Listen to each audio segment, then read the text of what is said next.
Today's menu: delicious chicken curry by Yellow Curry Sauce of Taste Thai brand.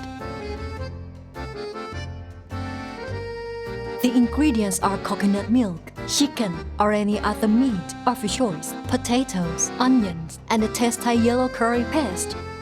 So, let's get started.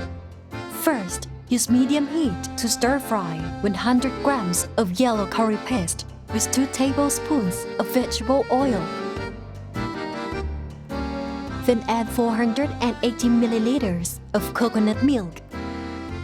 Then add the prepared chicken meat and continue to stir until cooked. Add coconut milk, water, and continue to boil until boiling.